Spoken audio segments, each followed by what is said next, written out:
How to make GIF on iPhone. First, to make a GIF, you need to have a live photo or video on your iPhone.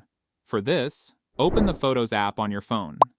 Check for the photos that has live option enabled. If there are no photos with the live option, then open the Camera app on your phone.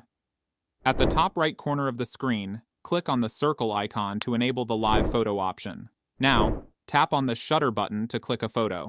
After having the live photo, open the Shortcuts app. At the bottom right corner of the screen, click on the gallery icon. In the search bar, search for GIF.